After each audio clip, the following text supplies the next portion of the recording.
Hello and I welcome you to Vigyan recharge. मई 1889 10 साल का एक बच्चा एग्जाम में फेल होने के डर से अपनी किताबों को बिस्तर के नीचे लगाकर उनके ऊपर सो गया और एग्जाम खत्म होने के बाद जब रिजल्ट आया तो उस बच्चे ने एग्जाम में टॉप किया था। इसके बाद जितने भी एग्जाम हुए हर स्कूल यूनिवर्सिटी के एग्जाम में उसने टॉप ही किया। उसने मेडिसिन की किताबें पढ़नी शुरू कर दी और उन ला इलाज बीमारियों का इलाज करना भी शुरू कर दिया जिन्हें डॉक्टर्स ने ठीक होने से मना कर दिया था। इसके बाद उसने लोगों का भविष्य बताना शुरू किया जो सच होने लगा और फिर उसने अपना, आपका, मेरा, हम सब का भविष्य बताया। तो क्या है हमारा भविष्य? अब इससे पहले कि मैं आपको इस इंसान के बारे में और बताऊं, जरा ये जान लीजिए कि इस आदमी के अंदर आई हुई शक्तियों के तार भारत के एक प्राचीन विज्ञान से जाकर जुड़ गए, जिसके रिसर्च पेपर का लिंक आपको इस वीडियो के एंड में मिल जाएगा। आज हम बात कर रहे हैं एडगर केसी के बारे में, एक ऐसा रहस्यमयी इंसान जिसकी शक्तियों की कोई सीमा नहीं थी, क्योंकि इस आदमी ने नींद में वो काम कर दिए थे जो होशो हवाश में जागे हुए इंसानों के लिए भी संभव नहीं थे। चलिए अब जानते हैं विस्तार से। 6 भाई बहनों के एक छोटे से किसान परिवार से आने वाला एडगर केसी बचपन से ही भूत देखने की बातें किया करता था। इस डर को दूर करने के लिए उसके माता पिता ने उसे बाइबल दी, जिसे वो अपने खेतों के पास जंगल में एक पेड़ के नीचे बैठ के पढ़ रहा था। तभी सफेद कपड़ों में एक महिला उसके पास आती है और एडगर केसी से पूछती है कि तुम इतने डरे हुए क्यों हो, आखिर तुम क्या चाहते हो? केसी कहता है कि मैं लोगों की मदद करना चाहता हूँ। इसके बाद वो महिला कहती है कि तुम जरूर मदद करोगे। अगले दिन केसी के स्कूल टीचर उसके फादर से शिकायत करते हैं कि जी आपका लड़का क्लास में बैठकर सपने देखता है, अजीब अजीब बातें करता है, इसका पढ़ाई में बिल्कुल भी ध्यान नहीं है। अब आप सोच रहे होंगे कि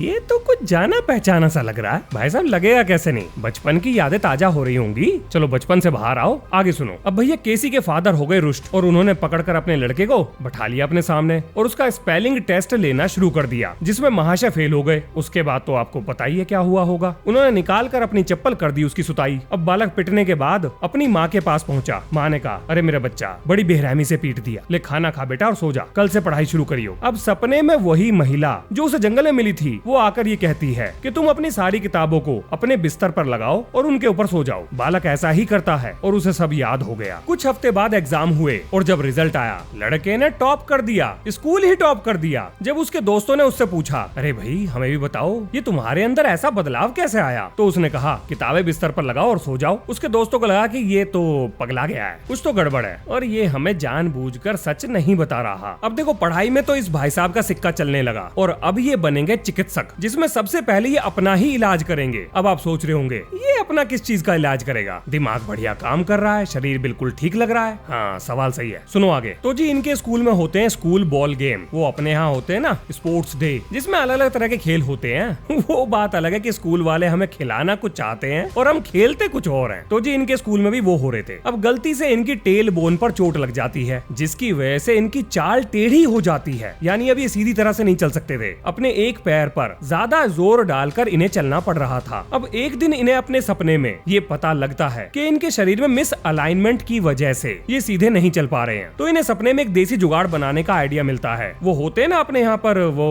WWE में बटिस्टा के हाथ पे प्लास्टर चढ़ा दिया, उसके पैर पे प्लास्टर चढ़ा दिया, वो देसी शरीर की मरम्मत करने वाले, क्या बोलते हो ना, हमारे यहाँ झर्रा बोलते हैं, रस्सी वस्सी खींच के इधर उधर झटके वटके मार के बॉडी को ठीक करने वाले। तो जी इनके दिमाग में भी कुछ ऐसा ही इलाज आता है। अगले दिन ये अपने घर वालों से कहते हैं कि ये सारी चीजें तैयार कर लो कि जी मुझे यहाँ से बांधो, वहाँ से बांधो, यहाँ से खींचो और वहाँ से खींचो। घर वालों को लगता है लड़का पागल हो गया, पर क्या करें, कह रहा है तो मान लो इसकी बात। और उन्होंने ऐसा ही किया और बंदा बिल्कुल ठीक हो गया। अब कुछ साल बाद इन भाई साहब की आवाज चली जाती है। इन्होंने बहुत सारे डॉक्टर्स को दिखाया लेकिन कोई भी इनका इलाज करने में सक्षम नहीं था। तब इन्होंने सोचा कि मैं अपना इलाज खुद ही करूंगा और ये एक हिप्नोसिस के पास पहुंच जाते हैं। वो होते हैं ना कंचाया मनी टाइप हिलाकर बोलते हैं, नीम हकीम खतरे जाल, आ उतारू तेरे दिमाग का बवाल, कुछ वैसा ही टाइप समझ लो। अब इन्होंने अपने हाथों से लिखा हुआ एक लंबा चौड़ा इंस्ट्रक्शन का फर्रा कंचा घुमाने वाले के हाथ में थमा दिया और उनसे कहा कि जब मैं सो जाऊं तो ये सारी बातें मुझे करने के लिए कहना, जिसमें लिखा हुआ था कि आपको अपने गले की नसों में रक्त संचार को बढ़ाना है। अब भैया जैसा इन्होंने बताया उसी हिसाब से इनका इलाज हुआ और ये ठीक हो गए।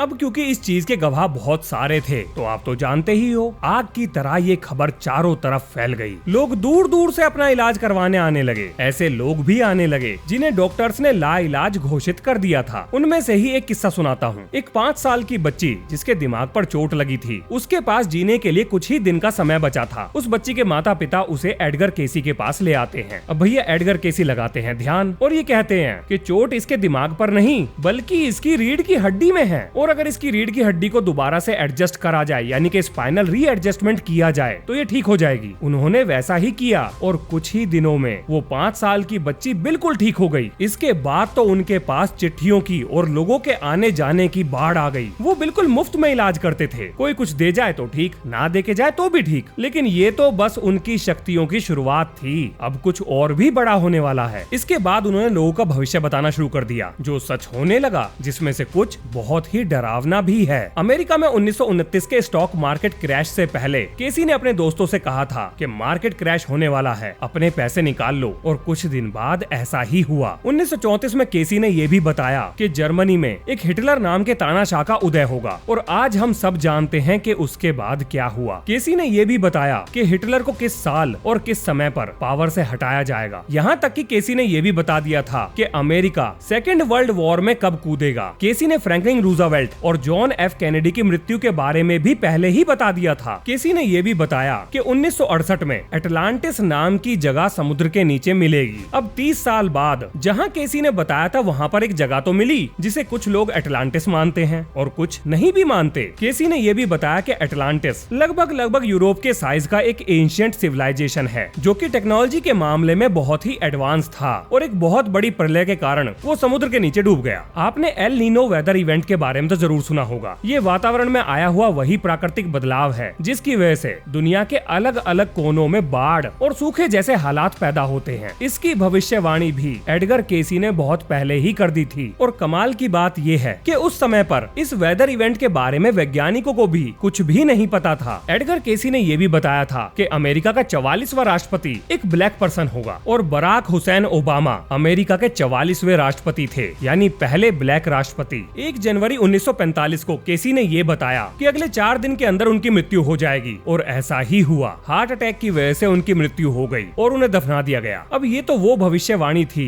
जिनसे बहुत सारे लोगों को फर्क तो पड़ता था, लेकिन ऐसा कोई फर्क या ऐसा कोई असर नहीं डल रहा था जिससे पूरी मानवता के ऊपर खतरा आ जाए, क्योंकि उन्होंने कुछ ऐसी भविष्यवाणी भी की थी जो हमारी सांस को हलक में अटका सकती है। सुनिए आगे। केसी ने यह बताया कि मानव सभ्यता का अंत नजदीक है और पूरी दुनिया में देशों के बॉर्डर्स दोबारा सेट होंगे, क्योंकि कॉन्टिनेंट शिफ्ट होंगे। धरती के टुकड़े टूट टूट कर पुराना स्थान छोड़कर नए स्थान की तरफ चले जाएंगे। और जैसा कि आप आजकल न्यूज में सुन भी रहे होंगे कि अफ्रीका टूटने वाला है, भारत की जमीन टूटने वाली है, ये आजकल न्यूज में ट्रेंड भी कर रहा है। तो जो वैज्ञानिक आज कहने की कोशिश कर रहे हैं, इसकी भविष्यवाणी केसी ने पहले ही कर दी थी। 1936 में एडगर केसी ने भविष्यवाणी की थी कि आने वाले समय में पूरी दुनिया धरती के पोल शिफ्ट होते हुए देखेगी, जो कि लगभग 16 से 20 डिग्री के बीच में होगा। अब ये शायद सुनने में आपको अजीब ना लगे, लेकिन दिमाग में ये सवाल तो आ ही सकता है कि आखिर पोल शिफ्ट हो ही क्यों रहा है। तो जी उसके पीछे हैं 2 ज्वालामुखी, इटली का माउंट एटना और मार्टिनिक का माउंट पेले। जब ये दोनों ज्वालामुखी एक साथ फटेंगे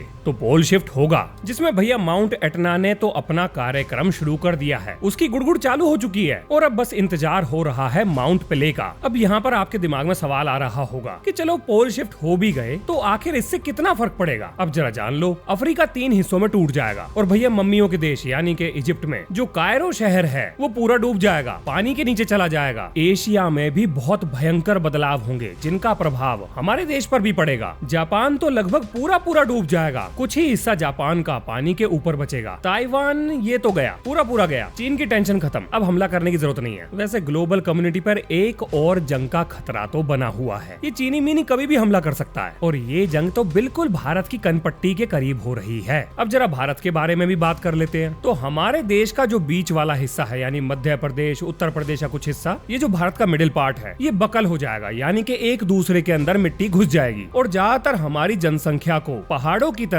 यानी हिमालय की तरफ अपना घर बार द्वार छोड़कर रहने के लिए नई जगह तलाशनी पड़ेगी। एंटार्क्टिका की सारी बर्फ पिघल जाएगी और वो हरे भरे जंगल में तब्दील हो जाएगा। ऑस्ट्रेलिया लगभग अपनी 25% जमीन को पानी के नीचे खो देगा, और न्यूजीलैंड ये उभर के ऊपर आ जाएगा। इसकी जमीन काफी बढ़ जाएगी, जो कि मेनलैंड ऑस्ट्रेलिया से सीधी कनेक्ट होगी। अब बात करते हैं गोरी चमड़ी वालों की, यानी कि यूरोपियंस की। भाई साहब ये तो गए, ये डूबेंगे। ज्यादातर यूरोपियन देश पानी के नीचे समा जाएंगे, और ये जो अंग्रेज पार्टी पार्टी है ना ब्रिटेन, ये भी गए। कभी एक बार इनके राज में सूरज नहीं डूबता था, अब इनके पास सूरज देखने के लिए अपनी जमीन ही नहीं बचेगी। खत्म, इसका चैप्टर निपट जाएगा। और भैया रशिया जो है उसमें ज्यादा बदलाव नहीं होंगे, लेकिन ये यूरोप से अलग हो जाएगा। और आप ये समझ लो कि यूरोप में जो खाने की सप्लाई होगी भाई साहब वो तो रशिया से ही होने वाली है। मैं तो अभी भी कहूंगा पुतिन से मांडवाली कर लो, समझौता कर लो, कुछ ना रखा लड़ाई झगड़े में। नेटो का झंडा उठाकर नाटू नाटू करता हुआ जेलेंस्की अपने देश की लंका लगा चुका है। क्या जरूरत पड़ी थी नेटो के चक्कर में पड़ने की? पुतिन से हाय हेलो करता, चाय कॉफी पीता और कह देता नहीं जा रहा मैं नेटो में। वो अपने घर खुश, ये अपने घर खुश। पता ना क्या चल रहा है आजकल दुनिया में। इसके बाद भाई साहब कनाडा भी टूटेगा और अमेरिका भी टूटेगा और इनकी मेनलैंड सिटीज अलग अलग आइलैंड में परिवर्तित हो जाएंगी। सारी नहीं पर काफी हद तक। करोड़ों लोग मारे जाएंगे और करोड़ों लोगों का घर भी उनसे छिन जाएगा। एक मिनट, लेकिन ये पोल शिफ्ट आखिर